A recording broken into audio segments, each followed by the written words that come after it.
جای منم داری زج میکشی، یکی عاشقته که تو عاشقشی. تو به جای منم پر غصه شدی، نزا خسته بشم نگو خسته شدی.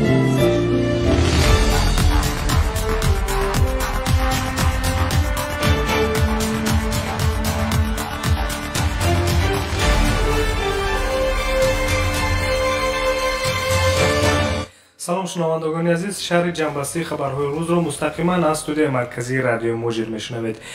امروز دوشنبه 25 نوامبر سال 2019.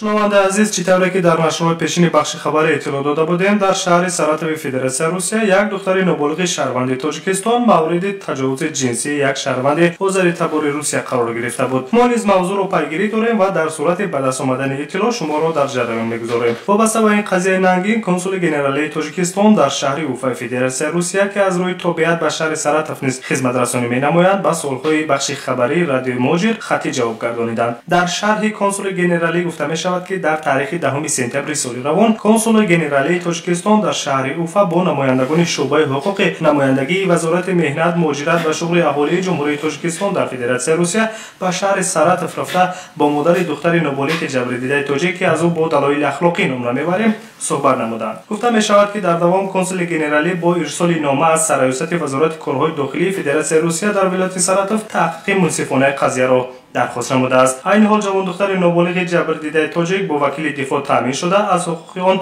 ادوکات رینات سریکایف حمایت می‌نماید و نمایندگان کنسولگری با وکیل مدافع و مفتشانی که قضیه مذکور را بررسی دارند در ارتباط زیچند. همچنین رئیس جمعیت تاجیکان اتفاق شهر ساراتوف دوستمراد خندکوف با دایره نمایندگان جمعیت اتفاق پیوسته از احوال جبر دیده با خبر هستند و همچنین کمک‌های مالی نیز رسانیده‌اند آورده شده است در جواب کنسولگری تاجیکستان در شهر اوفا. در این ضمن با پیگیری از قضیه مذکور و جهت روشنی حل مسائل با معاون رئیس جمعیت تاجیکان اتفاق شهر ساراتوف ایدیخوجا دولتوف هم صحبت شدیم. با ادوکات تامین نمودیم. ما به طریقه تلفنی همه وقت ما با این خواهر و عائله این جبر دیده در تماس هستیم.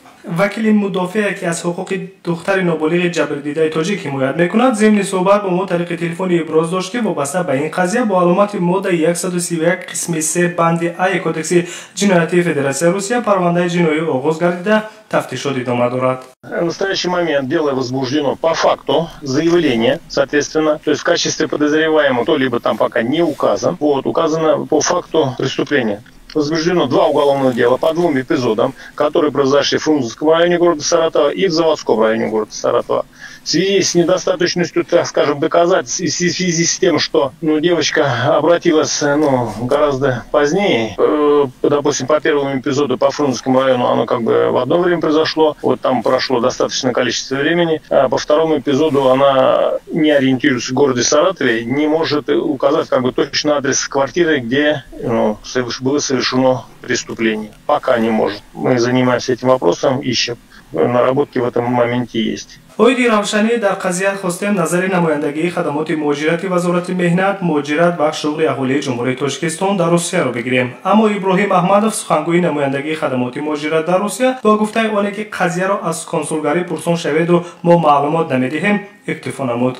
نمایندگی یگان کمک کردند تو امروزه؟ همه شهر همه از کنسولگری گرفته. شما یگان معلومات ندارین اویدین قضیه؟ نمی‌شه شرح نمی‌تونم. تشکر، سلامت باشید. شما قضیه دختر نوبالغ جوان تاجیک را که در شهر ساراتوف فدراسیون روسیه مورد تجاوز قرار گرفته بود شنیدید و این اولین گزارش از قضیه ننگین نیست و در آینده نیز ما این موضوع را پیگیری خواهیم کرد. امیدواریم که نمایندگان رسمی و هم جمعیت تاجیکان در شهر ساراتوف در آینده نیز این قضیه ننگین را پیگیری میکنند تا شخص مجرم جزای سزاوار بگیرد.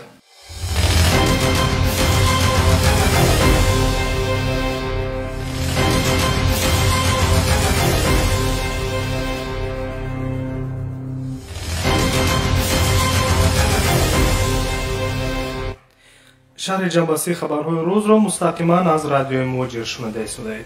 دیروز یکشنبه 24 نوامبر در صدمه نقلیاتی در ولایت اورنبورگ روسیه دو مهاجر تاجیک هلاک شده، یک تاجیکستانی دیگر عین حال در شعبه ایوگری بیمارستان در حالت بیهوشی قرار دارد. گفته می شود که مسافران از دوشنبه به شهر رستوف سفر داشتند. طور سموله رادیو آزادی خبر می‌دهد در این صدمه موتیش رشته جان دو شهروند جوان تاجیکستان کنده شدند که از آنها ملک‌زاده حسین‌الدین میرزا مراد 27 ساله و فیروز احمدی 26 ساله نام برده می شود. از نفر دیگری که در این صدمه نقلیاتی جراحت‌های وزین برداشته و در بیمارستان در حالت بیهوشی قرار دارد نام برده نمی شود. همچنین رادیو آزادی از قبل سخنگوی نمایندگی وزارت مهنت، مهاجرت و شغل اهالی تاجیکستان می‌نویسد که جسدهای مهاجران هلاک شده در زودترین فرصت از شهر اورنبورگ روسیه به تاجیکستان انتقال داده خواهند شد. همین زمان جسدها شناسایی شده، حجت‌ها برای انتقال آماده نموده ایستاده‌اند.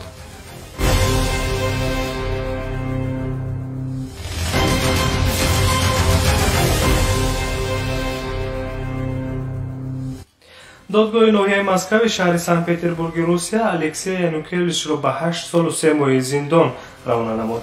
دادگاه او را در قصد کشتن یک زاده تاجیکستان مجرم شناخت. گفته می شود که الکسی یانوکوویچ 22 ساله 22 فوریه سال 2018 با قصد کشتن سمدوف که شهروند تاجیکستان بوده است به نزد منزل زیست آمده به طرف سمدوف از تپانچه در دستش بوده 3 تیر خالی میکند و الکسی یانوکوویچ با اطمینان آنکه که سمدوف به هلاکت رسیده است جای حادثه را ترک میکند. ولی در این حادثه سوءقصد سمدوف زنده میماند چون همسایگان زود یاری تجلی را زنگ زده او را به بیمارستان انتقال میدهند. گفته می شود که حادثه قصد کشتار الکسی از نفر دیگر که در عالم جنایی با نام آنتون ایکونوف معلوم بوده مشهور بوده است فرمایش در نتیجه خصومت بدبینی بوده است. همچنین عین حال نسبت آنتون اینیکوف که با حیث فرمایشگر قصد کشتار به شهروند تاجیکستان گفته می شود پرونده جنایتی جداگانه آغاز گردیده تفتیشات ادامه دارد.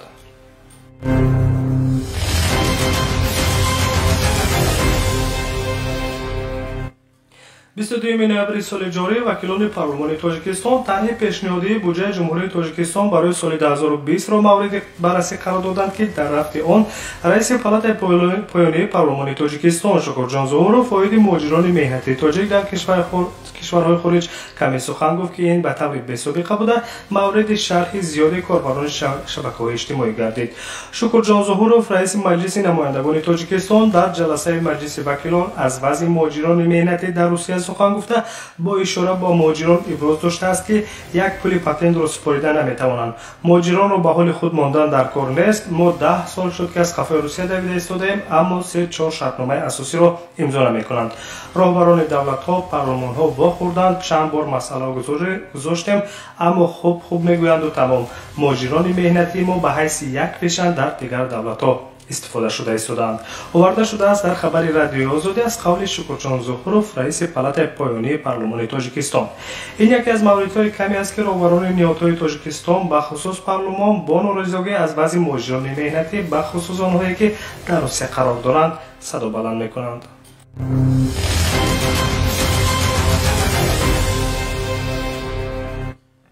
روزنامه ایزوستیا با اطلاع از وزارت کارهای داخلی روسیه خبر می‌دهد که در این سال شهروندان خارجی نسبت به سال گذشته 1.5 برابر بیشتر صاحب شهروندی روسیه گردیدند.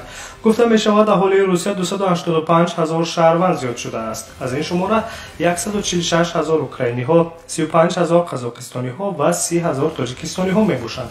همچنین شماره شهروندان ارمنستان که شناسنامه روسی را به دست آوردند 17,000، ازبکستان 17,000 و مولدووا 11,500 در بر میگیرد. قید گردیده است که شهروندان خارجی شناسنامه‌های روسی را بیشتر از ولایت‌های رستاو، مسکو، سن پتربورگ و منطقه کراسنودار دریافت نمودند.